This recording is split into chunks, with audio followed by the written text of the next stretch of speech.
टब्बर चोर है, सारा टब्बर चोर है, सारा टब्बर चोर है, सारा टब्बर चोर है। अस्सलाम वालेकुम, मैं हूं फैसल तारिड़। इस वीडियो के अंदर हमने बात करनी है, पाकिस्तान ने न्यूजीलैंड को इबरतनाक शिकस्त दी और इसके साथ ही शरीफ माफिया भी इबरत का निशान बन गया। यानी शरीफ माफिया मुफ्त में पिट गया पाकिस्तान के जीतने के साथ ही। और इसके अलावा अब इंडिया के अंदर किस तरह से सफ़े मातम बिछी हुई है, कप्तान के मशवरे ने किस तरह से सारी बाजी को पलटा है और इस वक्त पाकिस्तान के अंदर किस तरह से जश्न मनाया जा रहा है और पाकिस्तान ने किस तरह से न्यूजीलैंड से सिक्योरिटी क्लियरेंस का बदला लिया है। और भी बहुत सारी खबरें हैं, लॉन्ग मार्च के हवाले से, पिंडी पर धावा बोलने के हवाले से कुछ खबरें हैं, वो भी आपके सामने रखनी है। सबसे पहले जी, तमाम पाकिस्तानियों को मुबारक हो कि वो पाकिस्तानी टीम जिसके बारे में कहा जा रहा था कि ये क्या फ्लॉप हो गया, टीम जीत ही नहीं सकते, देखें जी इनके अंदर हिम्मत ही नहीं है, ये बाबर आजम ने क्या कर दिया है, बाबर आजम को टीम से निकाल दो, बाबर आजम को कैप्टन रहने का कोई हक नहीं है। जैसे इंडिया के अंदर हुआ कि विराट कोहली जो उनका नंबर 1 प्लेयर है, जब वो नहीं चल रहा था कुछ मैचेस में तो उन्होंने उसको कैप्टनसी से हटा दिया और रोहित शर्मा को कैप्टन बना दिया। तो इसी तरह से पाकिस्तान के लिए जान निछावर करने वाला, पाकिस्तान को बेशुमार मैचेस जितवाने वाला और यंग एज के अंदर दुनिया के तमाम बड़े रिकॉर्ड तोड़ने वाला बाबर आजम भी जब नहीं चल रहा था तो यहां पे भी इसी तरह का प्रोपेगेंडा कि देखो इसको 1 डाउन भेजो, इसको बाद में भेजो, इसको आप ओपनर भेज देती हैं, फिर कहा गया कि इसको कैप्टन रहने का हक नहीं है। तो आज बाबर 11 ने सारे हिसाब बराबर कर दिए हैं। कप्तान ने मैच शुरू होने से पहले ही टीम को मशवरा दिया था कि आपने लड़ना है, आपने मुकाबला करना है, आपको डरने की जरूरत नहीं है। और कप्तान के इस हौसले की वजह से, कप्तान की इस हिम्मत की वजह से, कप्तान के इस तरह से पीछे खड़े होना, देखें आपका लीडर आपके पीछे खड़ा हुआ है, आपको देख रहा है। इतना मुश्किल मैच है ना, ये जो बड़े मैच होते हैं इनका प्रेशर होता है, आपके खिलाड़ी रात रात भर सो नहीं सकते और एक ये गेम ऑफ नर्व्स होती है, प्रेशर। तो ऐसे में अगर एक बड़े लीडर का हाथ पीछे हो और वो कहे कि आप लड़ें, कोई मसला नहीं है, डरें मत, मुकाबला करें, तो आपकी हिम्मत वैसे ही बढ़ जाती है। तो आपने देखा जिस तरह से एक अच्छा टोटल था, वैसे इसको कम नहीं कहा जा सकता। ये जो पिच थी मेलबर्न की, इसको आप कम टोटल नहीं कह सकते, लेकिन जिस तरह से बाबर आजम और मोहम्मद रिजवान ने पार्टनरशिप बिल्ड की तो लिहाजा टीम के अंदर एतमाद आ गया था। उसके बाद मोहम्मद हारिस आए तो वो बड़े सुकून से, पुरसुकून होकर वो खेल रहे थे। उन्होंने बेशुमार गलतियां भी की, शौकियां भी मारी, लेकिन जाहिर मैच आपके हाथ में था तो आप ये सारा कुछ करते रहे। अब जनाब मैच खत्म हुआ और शरीफ माफिया किस तरह से इबरत का निशान बनी, वो एक अजीब ही सीन था जनाब कि ये बेचारे हर सीन में पिट जाते हैं, हर जगह पे स्वाब का काम समझा जाता है कि इनको वो नारे लगना शुरू हो गए कि सारा टब्बर चोर है, सारा टब्बर चोर है। और जिस तरह के नारे लगे वहां पे स्टेडियम के अंदर शरीफ माफिया के खिलाफ, यानी पाकिस्तान जीता हुआ है, आपको जश्न मनाना चाहिए, लेकिन वहां पे भी जो रगड़ा गया है ना शरीफ माफिया को, बदमाशिया को, और दोनों भाई इस वक्त इकट्ठे हो चुके हैं और कोई बड़ी साजिश लंदन के अंदर रचा रहे हैं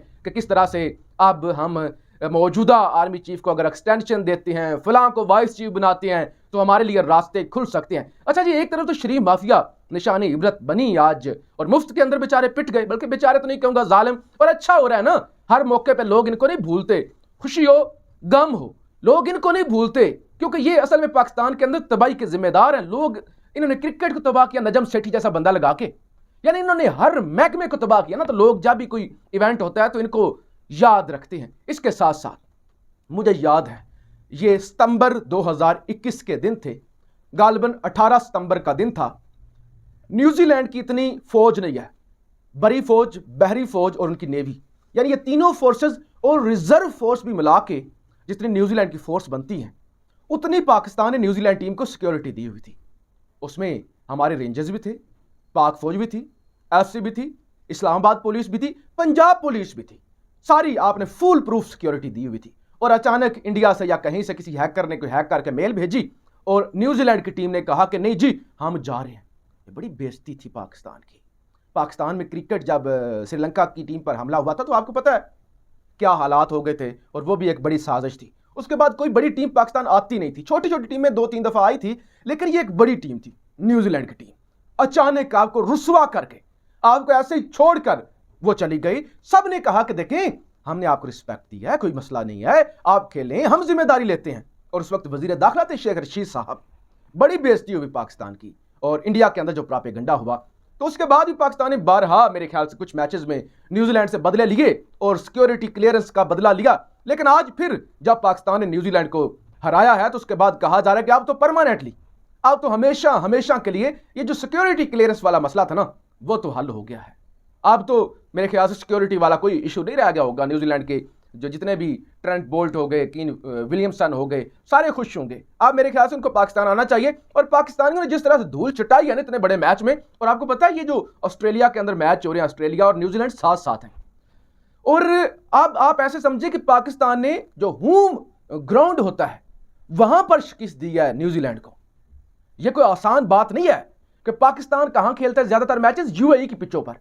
पाकिस्तान में लाहौर कराची खेलता है, लेकिन न्यूजीलैंड या ऑस्ट्रेलिया की पिचों पर फिर न्यूजीलैंड को शिकस्त देना यह कोई छोटी बात नहीं है। इसको आप लाइट मत लें, अंडर एस्टिमेट ना करें कि यह कोई इतनी सादा बात है। तो आज पाकिस्तान ने तमाम बदले ले लिए हैं। अब हमारा फोकस है इंडिया की टीम पर, बल्कि इंडिया नहीं, इंडिया का फोकस देखें इंडिया के मीडिया पर अभी से, ओ देखो ये तो क्या टीम थी पाकिस्तान, क्या यार ये आगे आ गया, इनका तुक्का लगा है, इनका ये हुआ है, इनका ये हुआ है, अब हम इनको हराएंगे। ओ बेटा जी पहले तो आप खुद जीत लेना। पहले तो अभी आपने कल 1 बजे मैच है ना आपका इंग्लैंड के साथ, वो जीते ना, जरा हिम्मत करें, कल पता चलेगा अगर वो जीत जाते हैं तो फिर हमसे आके टकराएं। आप पहले से हम पाकिस्तान से टकराएंगे, इतना जो आप ओवर एस्टिमेट कर रहे हैं ना अपने आप को, और आप ओवर कॉन्फिडेंस हो रहे हैं, ओवर कॉन्फिडेंट, ये चीज आपको मरवा देगी कि आप कह रहे हैं कि हम पाकिस्तान के साथ खेलेंगे, आप ये होगा। पहले आप देखिए, हमें भी इंतजार है, हमें भी ये इंतजार है कि हम आपके साथ फाइनल खेलें, लेकिन पहले जरा इंग्लैंड को हराएं, जरा आपका पता चले, और उसके बाद पाकिस्तान से आके टकराएं। वो जो अंपायर ने 2 नंबरी काटी थी ना, जो वर्ल्ड कप का इब्तदाई मैच था पाकिस्तान और इंडिया का, अंपायर की 2 नंबरी और वो 3 स्कोर देना और वो 9 बॉल दे देना। आज मुझे याद आ गया, आज जब मोहम्मद रिजवान आउट हुए हैं, सब तवज्जो करें, जब मोहम्मद रिजवान आउट हुए वो बॉल देखी आपने, वही वेस्ट हाइट पे आ रही थी और उसी तरह से बाहर निकलकर मोहम्मद रिजवान ने खेला है वो मैच में। ये मैं बॉल देख रहा था, आउट हुए हैं, 9 बॉल नहीं दी गई। क्योंकि क्यों नहीं 9 बॉल दी गई? क्योंकि वो बाहर निकल कर खेल रहे थे, क्रीज से बाहर निकलकर खेल रहे थे, हाइट उतनी थी, फुल टच बॉल थी जिस पर वो आउट हुए हैं, लेकिन अंपायर ने आउट दिया है। और आपकी जगह आपकी दफा कोहली साहब, अंपायर ने जो है उसको 9 बॉल करार दे दिया था। फिर डेड बॉल पे 3 स्कोर वो जो बने हैं विकेट को हिट करके जो गई थी, तो ये सारा मामला उस वक्त तो आप जीत गए थे। अब अगर आप फाइनल में टकराते भी हैं तो आपको टफ टाइम दिया जाएगा। और इसके अलावा पीटीआई की जानिब से जनाब वाज़िया कर दिया गया है कि हम अपने मुकर्ररा वक्त पर नवंबर के 3रे हफ्ते तक पिंडी पहुंच जाएंगे, और नाम पिंडी का लिया जा रहा है, इस्लामाबाद नहीं, इस दफा पिंडी पहुंच जाएंगे और पिंडी का घेराव करेंगे। तो आप देख सकते हैं कि मामला किस तरफ जा रहे हैं।